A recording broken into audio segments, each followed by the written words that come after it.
تو پھر وہ ورلڈ ٹور کرتا ہے. گرمیوں میں ٹھنڈی جگہوں پر جاتا ہے اور سردیوں میں گرم جگہوں پر جاتا ہے. 7 اسٹار 9 اسٹار ہوٹل تلاش کرتا ہے, سوئمنگ پول تلاش کرتا ہے, عیش گاہیں اور عشرت گاہیں تلاش کرتا ہے, اور وہ یہ سمجھتا ہے کہ دنیا تفریح کی جگہ ہے, تفریح کرو, مزے ہوتے. بامبے میں ہمارے ایک دوست ہیں, میں ان کے گھر گیا. گھر سے ان کا بیٹا نکلا. میں نے پوچھا, میں نے کہا بیٹا کہاں ہے؟ ابو کہاں ہے؟ کہنے ابو سو رہے ہیں, دن میں 12 بجے. میں نے کہا خیریت؟ کہنے لگا ہاں وہ رات ہی سفر سے واپس آئے. میں نے کہا کب اٹھیں گے؟ ظہر میں اٹھیں گے. میں نے کہا اچھا آپ سے کہنا میں ظہر بعد آؤں. ظہر بعد میں ملاقات کرنے گیا. میں نے پوچھا, میں نے کہا بھائی کہاں گئے تھے؟ کہنے لگے ورلڈ ٹور پر گیا تھا. میں نے کہا اچھا کتنے دن کا ٹور تھا؟ کہنے لگے تقریباً 1.5 مہینے کا ٹور تھا. اور میں نے کہا کتنے ملکوں میں گئے؟ کہنے لگے 30 ملکوں میں گئے.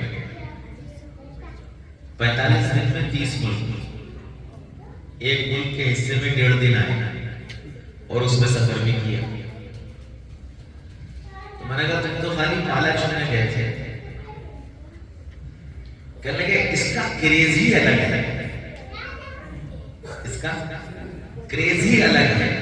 ورلڈ ٹور پر گئے تھے, اسٹیٹس سمبل ہے. میری زبان سمجھ میں آ رہی ہے نا؟ آپ لوگ سب اسکول کالج کے پڑھے ہوئے پڑھنے والے بچے ہو, اتنی تو سمجھ میں آ رہی ہوگی کہ اسٹیٹس سمبل ہے. دنیا کے مزے لو, تفریح گاہیں تلاش کرو.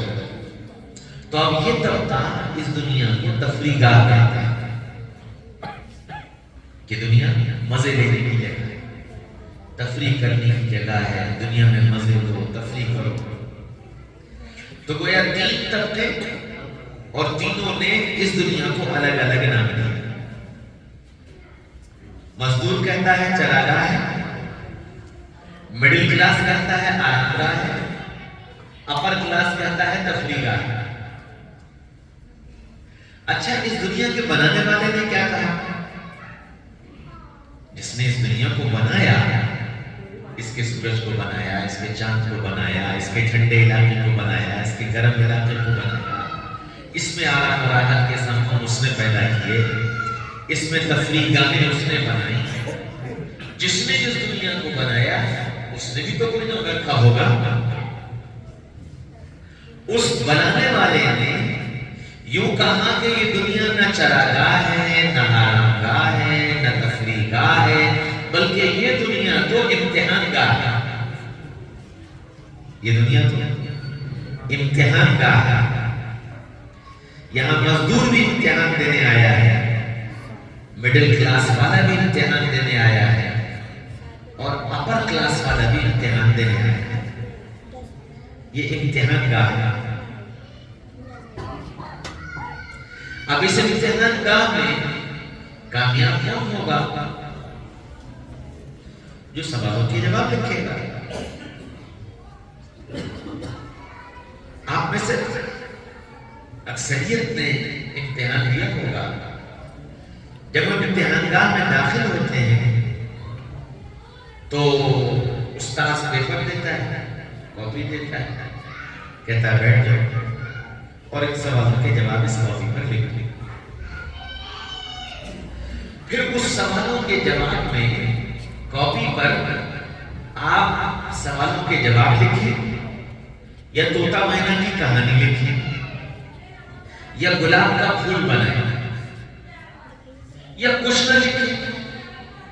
شادی کو بھی رہنے دیں. ایگزامنر آپ سے کچھ نہیں کہے گا. ٹائم ختم ہوگا, کاپی جمع کر لے. آپ نے اس میں جواب لکھے, آپ نے اس پہ طوطا مینا کی کہانی لکھی, آپ نے اس پہ گلاب کا پھول بنایا، آپ نے اس پہ کچھ نہیں لکھا، وہ کچھ نہیں کہتا، وہ کہتا ہے کہ رزلٹ تو تمہارا جب کاپی چیک ہوگی تب آئے گا، جب کاپی چیک ہوگی تب آئے گا۔ تو اسی طرح اس دنیا کو امتحان گاہ بنانے والے نے مجھے تمہیں اس دنیا میں بھیج دیا، سوالوں کا پرچہ دے دیا، اور پھر اب تم آزاد ہو، سوالوں کے جواب لکھو یا طوطا مینا کی کہانی لکھو یا گلاب کا پھول بناؤ یا من چاہیے کرو، تمہیں اختیار ہے۔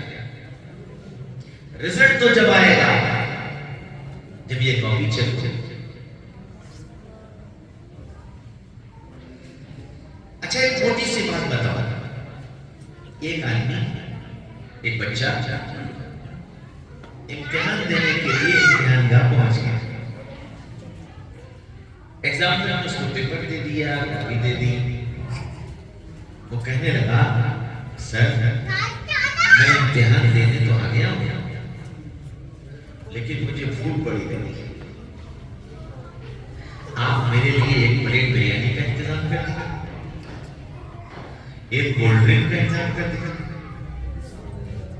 ایک سموسے کا انتظام کر دیں، اور اس کے بعد ایک گلاب جامن کا انتظام کر دیں۔ جب میں بریانی کھا لوں گا، سموسا کھا لوں گا، کولڈ ڈرنک پی لوں گا، گلاب جامن کھا لوں گا، میرا پیٹ بھر جائے گا، وقت بچے گا تو میں سوالوں کے جواب لکھ دوں گا، ورنہ آپ کی کاپی آپ کو مبارک۔ کیا یہ بچہ امتحان میں کامیاب ہو جائے گا؟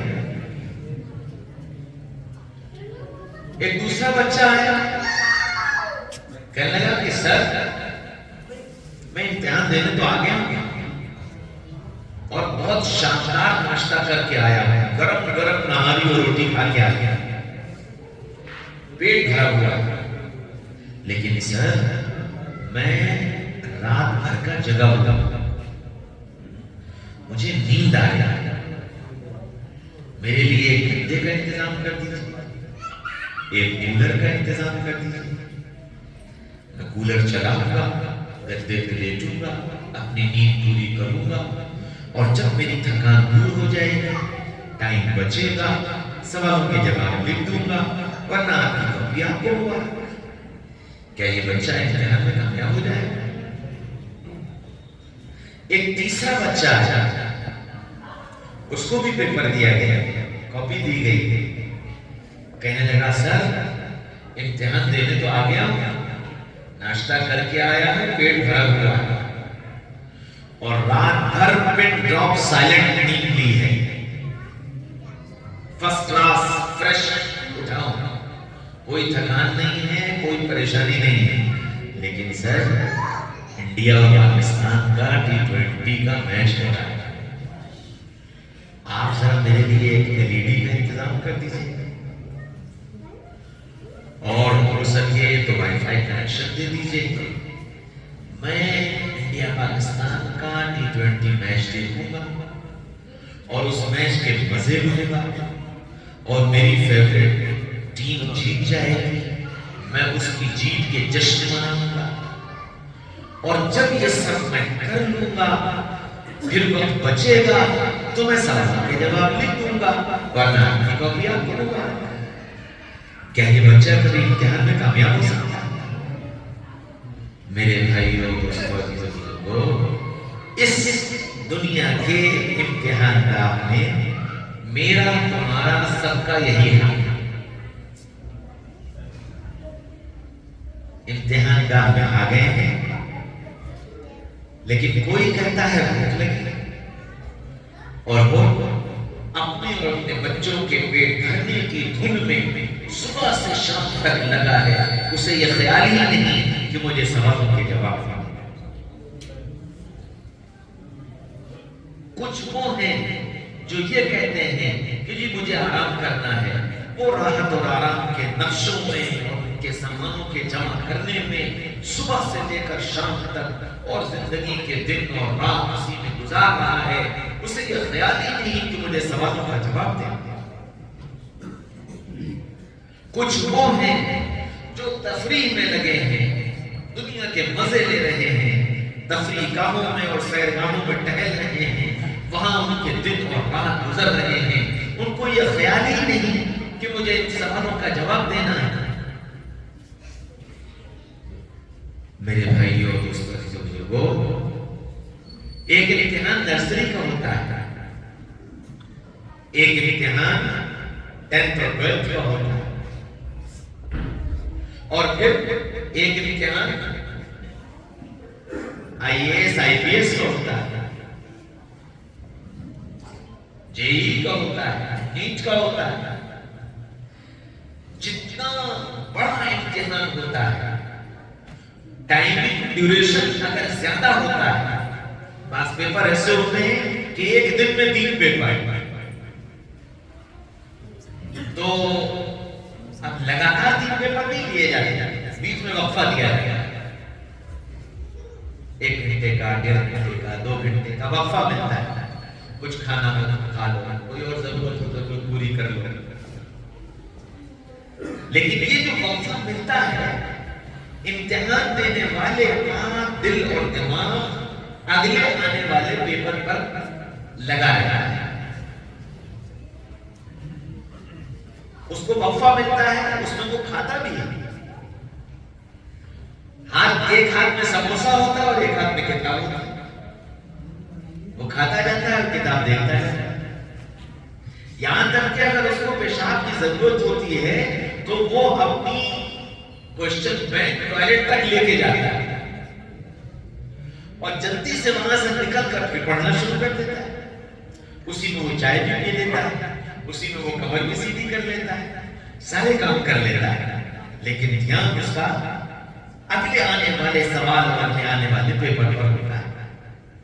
میرے بھائیوں اور دوستوں عزیزو بزرگوں، اس امتحان گاہ میں ہمارا امتحان تھوڑا لمبا ہے، ٹائم ڈیوریشن زیادہ ہے، 60 سال، 70 سال، 80 سال۔ چونکہ ٹائم ڈیوریشن زیادہ ہے، انسان نے ضروریات آئیں گی تو اجازت دے دی، اجازت دے دی کھانے کی، اجازت دے دی سونے کی، اجازت دے دی مذاق کی، اجازت دے دی شادی کی، اجازت دے دی اولاد کی، اجازت دے دی کاروبار کرنے کی، اس لیے کہ ٹائم ڈیوریشن زیادہ ہے۔ اگر یہ امتحان دینے والا بچہ جس کو جو وقفہ ملا ہے ایک پیپر سے دوسرے پیپر کے درمیان، اس وقفے میں یہ کھیلنے لگے اور یہ فیس بک اور واٹس ایپ پر چیٹنگ کرنے لگے، یا ہوگا جو سوال آئے گا دیکھا جائے گا، تو یقینی بات ہے کہ یہ امتحان میں میرٹ لسٹ میں نہیں آ سکتا، کیونکہ میرٹ لسٹ میں آنے والے تو کچھ الگ ہی ہوتے ہیں جن کو دنیا اور مافیا کی خبر نہیں ہوتی۔ ایک بچے کا میں نے ایڈمیشن کروایا آکاش انسٹیٹیوشن، نیٹ کی تیاری کرنے دہلی، اور جامع مسجد کے پاس ایک جگہ اس کی رہائش کا انتظام کی۔ 6 مہینے کے بعد میں اس بچے کے پاس گیا اور میں نے کہا کہ چلو آج ہمیں کچھ سامان لینا تھا، سامان دلوا دیں اور تمہیں کھانا ہمیں باہر کھلا دیں۔ تو میں اس کو وہاں سے لے کر کے جامع مسجد کے پاس آیا، جامع مسجد کے پاس مارکیٹ بھی ہے، ہوٹلز بھی ہیں بہت سارے، تو وہ کہنے لگا کہ 6 مہینے میں آج دوسری مرتبہ میں جامع مسجد پر آیا، جہاں رہتا تھا وہ پیدل کی مسافت پر 2-3 منٹ کا راستہ ہے۔ کیوں؟ اس لیے کہ میں ایک منزل پانے کے لیے آیا، اگر اس وقت کا استعمال میں نے گھوم کر پھر کر کھا کر پی کر کیا تو پھر وہ جو میرٹ ہے میرٹ نہیں آؤں گا۔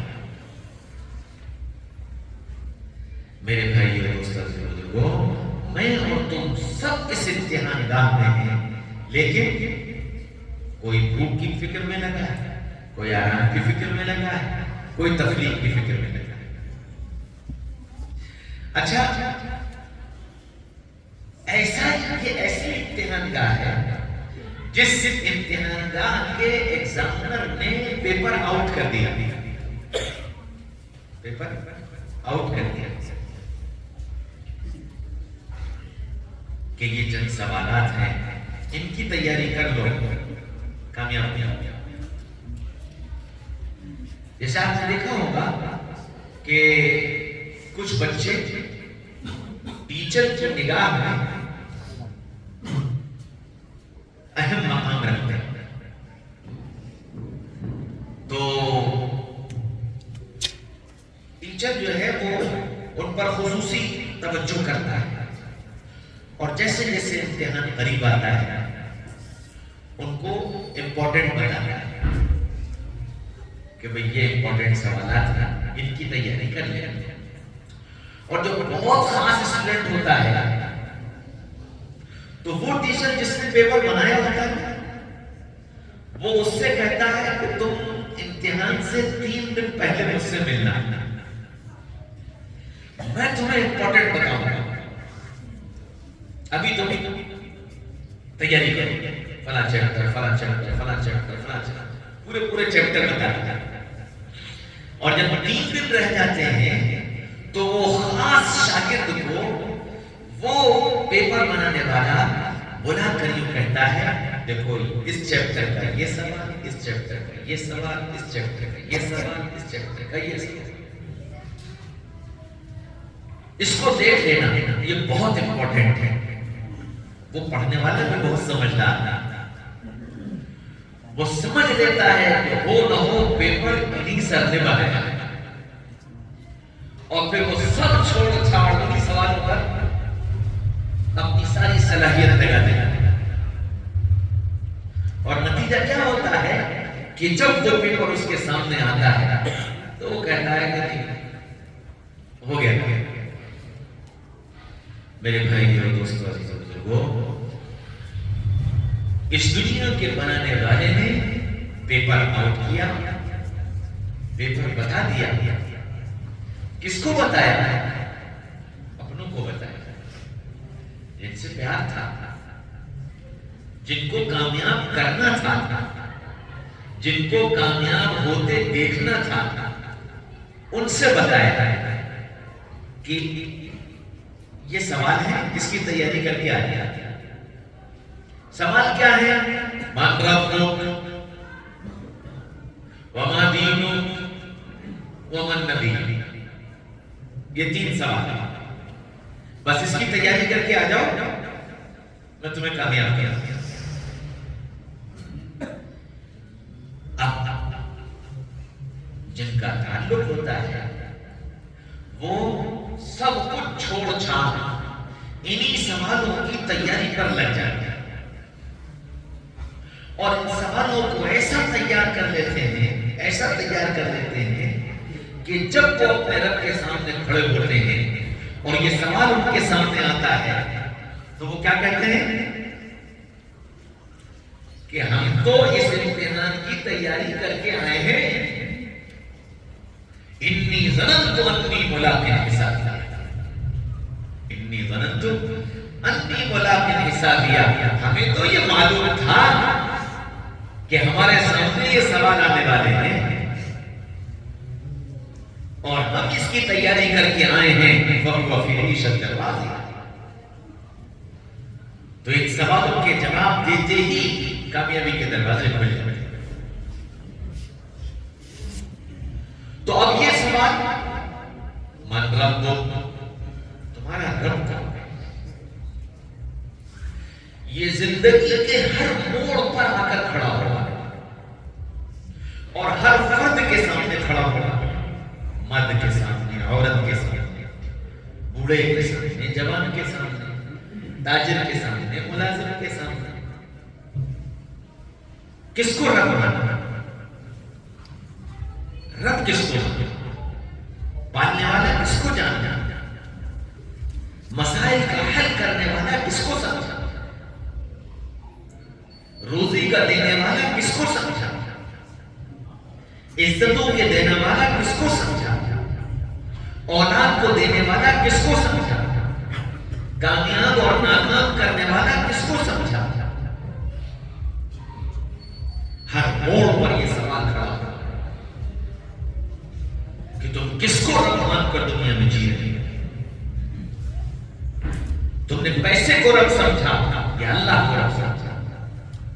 تم نے دکان کو رب سمجھا یا اللہ کو رب سمجھا؟ تم نے حکومت کو رب سمجھا یا اللہ کو رب سمجھا؟ تم نے طاقت کو رب سمجھا یا اللہ کو رب سمجھا؟ کس کو رب سمجھ کر زندگی گزاری؟ یہ سوال صرف قبر میں نہیں ہوگا، یہ سوال صرف قبر میں نہیں ہوگا، یہ سوال ہر دن، ہر روز، ہر وقت، ہر مرحلے پر ہو۔ سو رہے تھے، آواز لگی اللہ اکبر اللہ اکبر، سوال قائم ہو گیا، من رب تو بتاؤ تمہارا رب کون ہے؟ یہ بستر چھوڑ کر کھڑا ہو گیا تو اس نے اللہ کو رب مانا، اور یہ بستر میں لپٹ کر سو گیا تو اس نے رب کی ربوبیت کا انکار کر دیا۔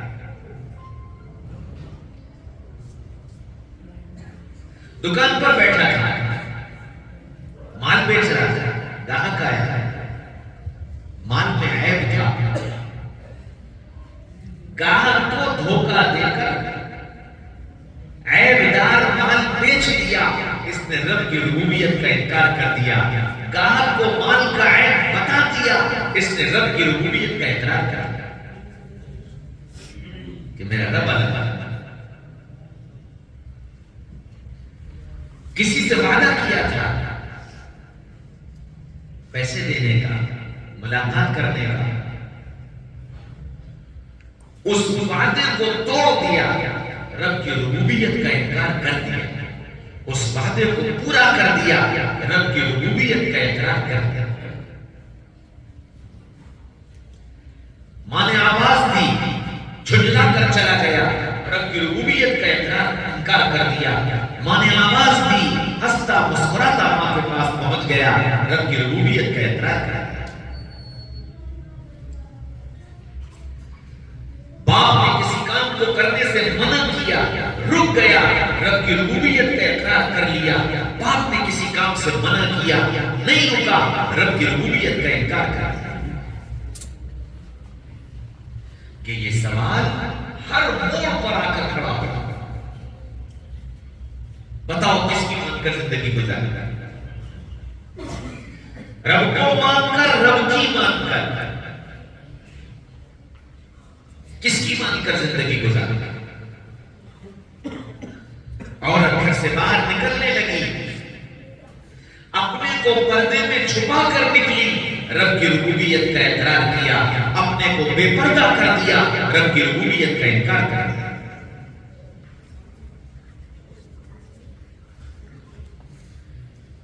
گناہوں کے موقع آئے، نگاہوں کو جھکا لیا، رب کی ربوبیت کا اقرار کیا، نگاہوں کو آورا بنا دیا، رب کی ربوبیت کا انکار کر دیا۔ زندگی کے ہر موڑ پر یہ سوال کھڑا ہے، بوڑھا ہو، جوان ہو، مرد ہو، عورت ہو، سب کی زندگی میں ہر موڑ پر یہ سوال۔ اولاد کو دنیا کے علوم سکھائے، دنیا کے کاروبار کیے، نہ اللہ کا تعارف کرایا، نہ رسول کا تعارف کرایا، نہ قرآن بتایا، نہ دین بتایا، من رب کا سوال غلط ہو۔ اس من رب کے سوال کے جواب میں تمہیں زندگی کی پوری کتاب لکھی، زندگی کی پوری کتاب لکھی، جس کتاب میں تمہیں ہر عمل سے یہ ثابت کرنا ہے کہ میرا رب اللہ ہے، میں اپنے رب کا حکم نہیں توڑ سکتا، میں اپنے رب کا حکم نہیں چھوڑ سکتا۔ کمائی کے لیے گھر سے باہر نکلا، اس کے سامنے ایک راستہ حلال کا تھا، ایک راستہ حرام کا تھا۔ حلال راستے کو چھوڑ دیا، رب کی ربوبیت کا انکار کر دیا، حرام راستے کو اختیار کر لیا، رب کی ربوبیت کا انکار کر دیا۔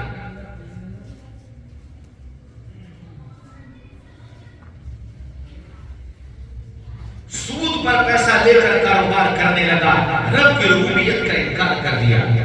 جوئے میں پیسہ لگانے لگا، رب کی ربوبیت کا انکار کر دیا۔ اس نے رب کو رب نہیں مانا، رب کے فیصلوں پر راضی نہیں ہوا۔ یہ امتحان گاہ ہے، یہاں ہر پل امتحان ہوگا، یہاں گناہ مزین ہو کر سامنے آئے گا، یہاں گناہ خوبصورت شکل میں سامنے آئے گا، یہاں گناہ مال کی زیادتی کی شکل میں سامنے آئے گا۔ اور وہی میرا تمہارا امتحان ہوگا کہ تم اس امتحان میں اپنے آپ کو کامیاب ہونے والوں میں سے بناتے ہو یا ناکام ہونے والوں میں سے بناتے ہو۔ زندگی کا ایک سوال ہے جو میرے تمہارے اوپر ہر دن آ کر کھڑا ہو رہا ہے، اور تنہائی میں بیٹھ کر کے اپنے بارے میں سوچے کہ میں رب کا فرما بردار بن کر زندگی گزار رہا ہوں یا میں رب کا نافرمان بن کر زندگی گزار رہا ہوں۔ اور تنہائی میں بیٹھ کر سوچے کہ میں رب کا فرما بردار بن کر زندگی گزار رہی ہوں یا میں رب کی نافرمان بن کر زندگی گزار رہا ہوں۔ اللہ نے پوری زندگی بتائی نہیں، سکھائی نہیں، مردوں کو بھی اور عورتوں کو کہ زندگی کیسے گزارنا ہے، رب کو رب مانو گے تو کیسے مانو گے، کہ جنہوں نے رب کو رب مانا ان کی شان کیا ہے؟ عباد الرحمن الذین یمشون علی الارض ہونا واذا خاطبهم الجاہلون قالوا سلاما، کہ رحمان کے بندے وہ ہیں جنہوں نے رحمان کو اپنا رب مانا۔ رحمان کے بندے وہ ہیں کہ جب وہ زمین پر چلتے ہیں تو ان کی چال سے ان کی عاجزی نظر آتی ہے، ان کی چال سے ان کی عاجزی نظر آتی ہے۔ یہ کوئی بہت محتاج مسکین بندہ اور بندی جائے، ان کے اخلاق کا حال یہ ہے کہ اگر کوئی ان سے نادانی کی باتیں کرتا ہے، لڑائی جھگڑے کی باتیں کرتا ہے، تو یہ اس کے مقابلے میں اس سے لڑنے جھگڑنے نہیں کھڑے ہو جاتے، بلکہ اس سے اعراض کرتے ہیں، اپنے کو بچاتے ہیں، اس کے مقابلے میں اس سے وہ سلامتی کی بات کرتا ہے۔ رب کو رب مانو گے تو یہ صفات زندگی کے اندر آئیں گی۔ رب کو رب ماننے والوں کے دن کی شان الگ اور رب کو رب ماننے والوں کی رات کی شان الگ،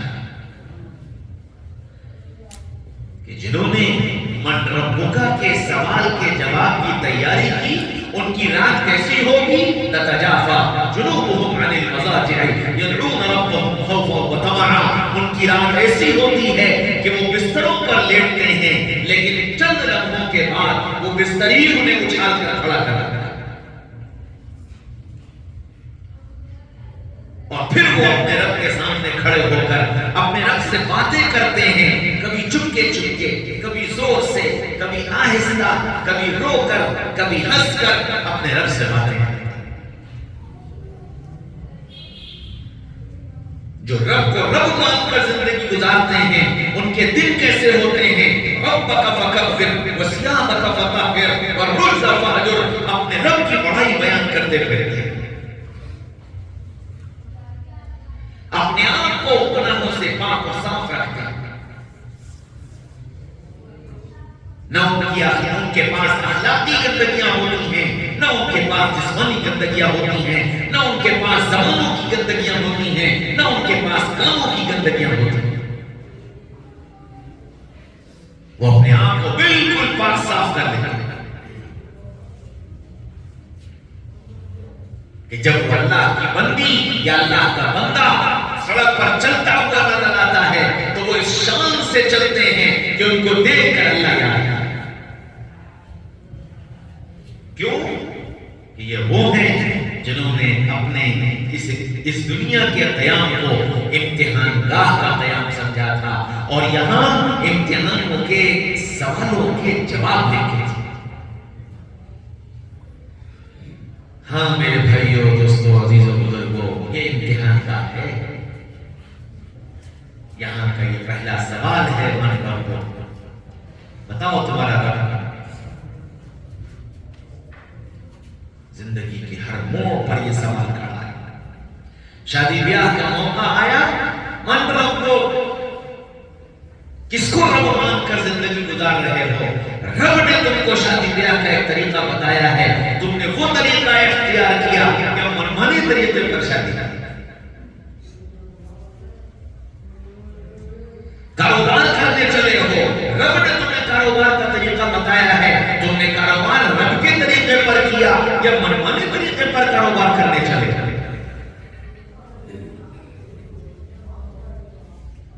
اولاد کی تربیت کا رب نے ایک طریقہ بتایا ہے، اس رب کے بتائے طریقے پر اولاد کی تربیت کی ہے یا منمانی طریقے پر اولاد کی تربیت کرنے چلے؟ اگر رب کو رب مانا ہے تو پھر ہر قدم پر یہ سوال کرنا پڑے گا کہ اس کام کے لیے رب نے کیا طریقہ بتایا۔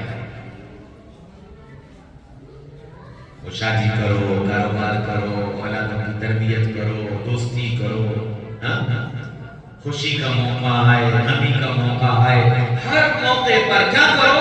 فَاسْأَلُوا أَهْلَ الذِّكْرِ إِن كُنتُمْ لَا تَعْلَمُونَ۔ نہیں جانتے ہو، جاننے والے سے پوچھو۔ اور یہ بات صرف مردوں سے نہیں کہی گئی، یہ بات جیسے مردوں سے کہی گئی ویسے ہی عورتوں سے کہی گئی۔ قرآن صرف مردوں کے لیے نہیں آیا، قرآن جیسے مردوں کے لیے آیا ویسے عورتوں کے لیے آیا۔ محمد رسول اللہ صلی اللہ علیہ وسلم صرف مردوں کے لیے نبی بن کر نہیں آئے، جیسے مردوں کے لیے نبی بن کر آئے ویسے عورتوں کے لیے بھی نبی بن کر آئے۔ شریعت صرف مردوں کے لیے نہیں آئی، شریعت جیسے مردوں کے لیے آئی ویسے عورتوں کے لیے آئی۔ اور جس طرح سوال کرنے کا حکم مردوں کو دیا گیا، اسی طرح سوال کرنے کا حکم عورتوں کو دیا گیا کہ پوچھو، سوال کرو، نہیں جانتے ہو معلوم کرو، اور معلوم کر کے رب چاہیے زندگی گزارو۔ یہ ایک سوال ہے،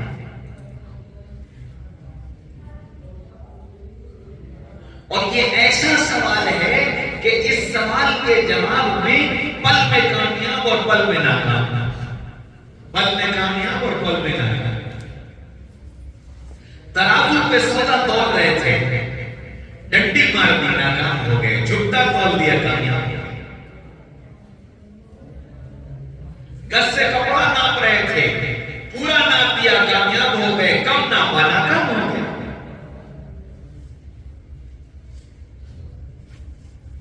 کسی سے پیسے لیے تھے، وقت پر ادا کر دیے، پورے ادا کر دیے، کامیاب ہو گئے، وقت پر نہیں دیے، کم دیے، مار لیے، ناکام ہو گئے۔ بیوی کے ساتھ جیسے قرآن نے حکم دیا اس طرح زندگی گزاری، وَعَاشِرُوهُنَّ بِالْمَعْرُوفِ، ان سے کہیے کہ آپس میں محبت کے ساتھ اور مل جل کر رہا کریں۔ اگر محبتوں کے ساتھ اور مل جل کر رہے، کامیاب ہو گئے، اور ظلم کیا، زیادتی کی، ناکام ہو گئے۔ مرد کرے تو وہ ناکام، عورت کرے تو وہ ناکام۔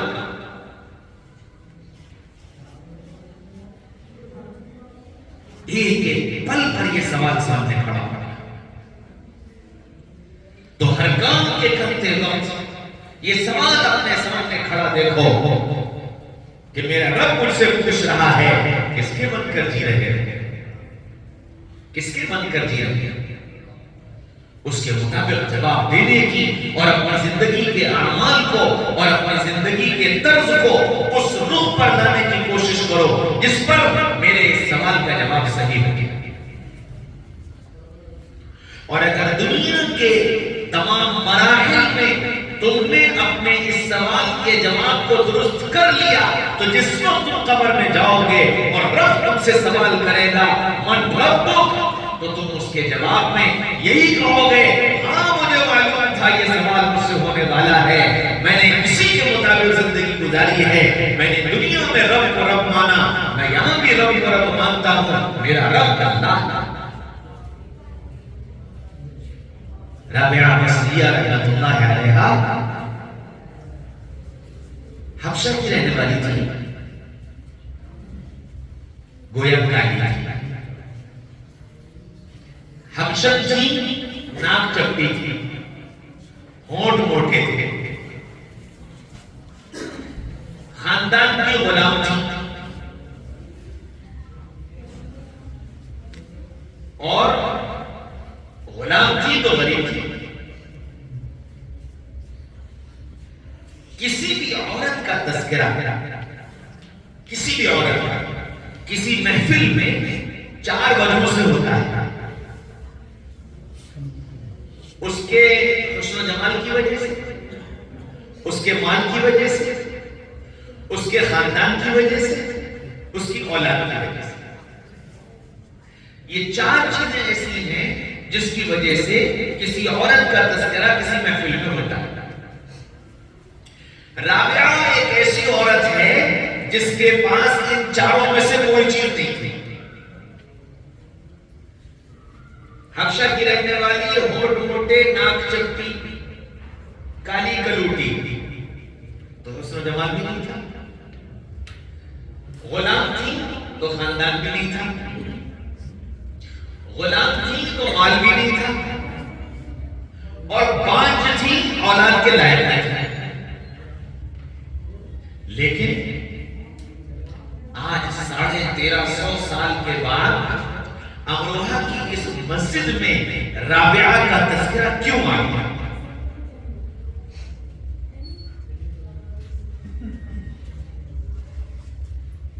رابعہ کا معمول یہ تھا کہ روزانہ نہاتی، کپڑے بدلتی، اپنے شوہر کے پاس آتی، میری کوئی ضرورت؟ وہ کہتے نہیں، تو کہتی اچھا پھر مجھے اجازت؟ وہ کہتے ہیں۔ پھر رابعہ ہوتی اور رابعہ کا رب اور پوری رات مصلے پر گزارتا۔ 25 سال کی عمر میں شوہر کا انتقال ہو گیا، بیوہ ہو گئی،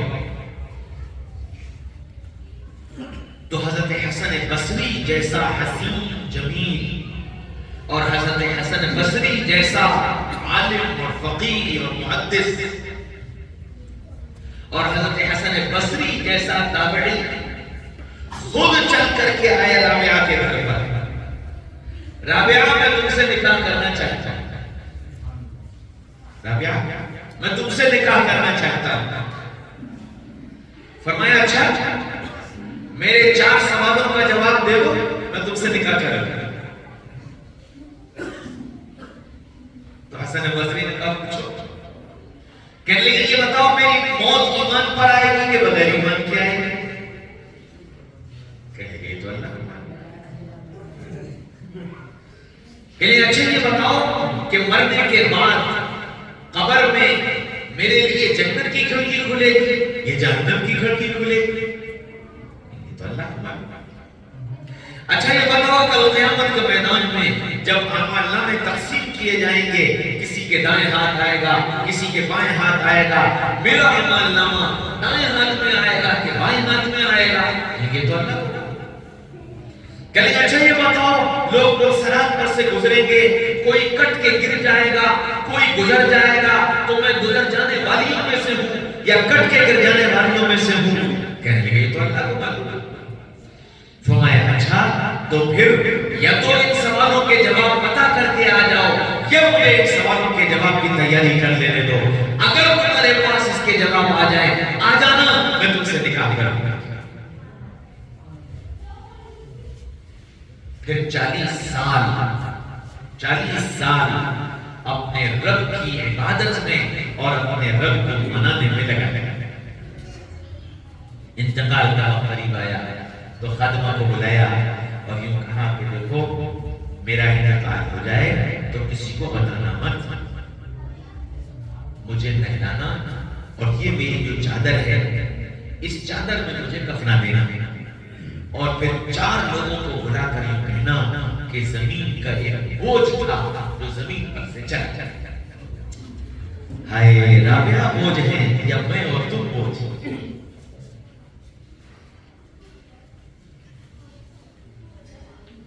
خادمہ نے حکم کے مطابق جب انتقال ہوا، نہلایا دفنایا، پھر لوگوں کو اطلاع دلا، تدفین ہو گئی۔ کچھ دنوں کے بعد خادمہ نے خواب دیکھا، پوچھا، دیکھا کہ تخت لگا ہوا ہے اور رابعہ اس تخت پر بیٹھی ہے۔ پوچھا رابعہ کیا ہوا؟ کہنے لگی کہ قبر میں منکر نکیر آئے تھے اور انہوں نے سوال کیا من رب کی، رابعہ تیرا رب کون ہے؟ میں نے کہا سبحان اللہ، 40 سال زمین پر رہ کر جس کو نہ بھولی، 4 ہاتھ زمین میں آ کر اسے بھول جاؤں گی؟ 40 سال زمین پر رہ کر جس کو نہ بھولی، 4 ہاتھ زمین میں آ کر اسے بھول جاؤں گی؟ تو منکر نکیر یہ کہنے لگے چلو چلو اس سے کیا پوچھیں؟ ہاں میری بہنوں، جب دنیا میں ان سوالوں کے جواب کی تیاری کر کے زندگی گزاری جاتی ہے تو پھر قبر میں جا کر بندہ اور بندی اسی طرح جواب دیتا ہے کہ جس دھرتی پر رہ کر رب کو نہ بھولے تو دھرتی کے نیچے آ کر رب کو کیسے بھولے؟ یہ امتحان گاہ ہے، یہاں ہر موقع پر مجھے تمہیں اس سوال کے جواب کی تیاری ہے۔ من ربک، بتاؤ تمہارا رب۔ دوسرا سوال وما دینک، زندگی کس طریقے پر گزاری، کون سا طریقہ اچھا لگا؟ سیدنا محمد رسول اللہ صلی اللہ علیہ وسلم جو دین لے کر آئے، زندگی گزارنے کا جو طریقہ لے کر کے گئے وہ اچھا لگا یا یہود و نصارہ کے طریقے اچھے لگے؟ چہرہ کس کا اچھا لگا؟ لباس کس کا اچھا لگا؟ کھانے پینے کا انداز کس کا اچھا لگا؟ اٹھنے بیٹھنے کا انداز کس کا اچھا لگا؟ اخلاق کس کے اچھے لگے؟ معاملات کس کے اچھے لگے؟ کردار کس کا اچھا لگا؟ وہ جو محمد رسول اللہ دے کر گئے تھے، یا من چاہے یا غیروں کے یا یہود و نصارہ کے، مشرکین کے اور ملحدین کے، کس کے طریقے پر زندگی گزارا؟ یہ بھی سوال زندگی کے ہر موڑ پر کھڑا ہوگا۔ ہاں، جب اپنے چہرے کو محمد الرسول اللہ صلی اللہ علیہ وسلم کے خلاف بناؤ گے تو ناکام ہو جاؤ گے، اور نبی کے طریقے پر بناؤ گے تو کامیاب ہو جاؤ گے۔ لباس نبی والا پہنو گے، جواب صحیح ہوگا، لباس یہود و نصارہ والا پہنو گے، جواب غلط ہوگا۔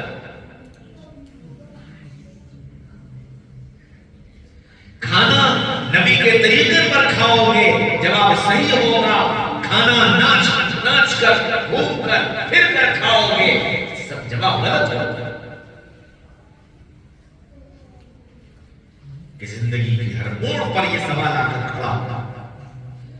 مسجد سے نکلے کس طریقے پر، مسجد میں آئے کس طریقے پر، گھر میں گئے کس طریقے پر، گھر سے نکلے کس طریقے پر، بازار گئے کس طریقے پر، بازار سے واپس آئے کس طریقے پر، مال خریدا کس طریقے پر، مال بیچا کس طریقے پر، ملازمت کی کس طریقے پر، ہر جگہ یہ سوال کھڑا ہوگا، کون دینو کون دینو کون دینو، بتاؤ کس کے طریقے پر، بتاؤ کس کے طریقے پر، بتاؤ کس کے طریقے پر۔ شادی کا موقع آیا، رسمیں اختیار کی کس کے طریقے پر، خوشی منائی کس کے طریقے پر، غم منایا کس کے طریقے پر، دکھ آیا کیا کیا، سکھ آیا کیا کیا، اور کس کے طریقے پر۔ زندگی کے ہر موڑ پر مردوں کے لیے اور عورتوں کے لیے سب کے سامنے یہ سوال کھڑا ہوگا.